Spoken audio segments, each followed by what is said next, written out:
በሀገራችን የሰው ጅብ እየተባለ ይጠራል። የእውነት የሰው ጅብ ይኖራል? በአሜሪካም የተከሰተው ይህ ምስጢር ነው። የሰው ጅብ ስኪንዋከር የአሜሪካ በጣም አስፈሪ ምስጢር። በአሜሪካ አንድ እርሻ አለ። በሌሊት እንግዳ ብርሃን ይታያል። አንዳንድ ጊዜ ከሰማይ ዩፎ ይታያል እና አንዳንድ ሰዎች ይላሉ እንስሳ የሚመስል ግን ሰው የሆነ ፍጡር ይታያል። ይህ ቦታ በኡታህ ያለ ስኪንዋከር ራንች ተብሎ ይጠራል። በኡታህ ግዛት ኡታን ቤቲን ውስጥ ይገኛል።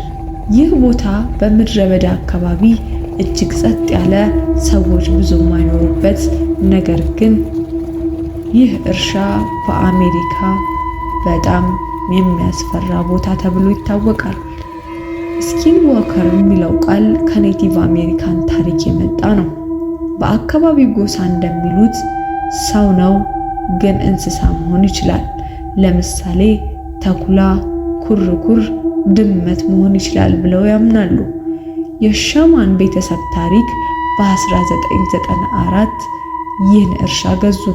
መጀመሪያ ሁሉም ነገር መደበኛ ነበር፣ ነገር ግን ከጥቂት ጊዜ በኋላ እንግዳ ነገሮች ጀመሩ። አንድ ቀን ሻማን ቤተሰብ በእርሻ ውስጥ ትልቅ ተኩላ አዩ። ይህ ተኩላ በጣም ትልቅ፣ ሰዎችን አይፈራም። ሻማንም ተኩላውን በጠመንጃ መታው፣ ነገር ግን ምንም አልሆነም። እንደማይጎዳ ይመስል ነበር። ከዚያ በኋላ ተኩላው ጠፋ። ሻማን ቤተሰብ ሌላ እንግዳ ነገር አዩ። በሌሊት ከሰማይ ብርሃን እንግዳ የሚበር ነገር ያዩ ነበር። አንዳንድ ጊዜ ብርሃኑ በእርሻው ላይ ይቆማል ብለው ያምናሉ። በእርሻው ላይ ያሉ እንስሳት፣ ላሞች፣ ፈረሶች በእንግዳ ሁኔታ መሞት ጀመሩ።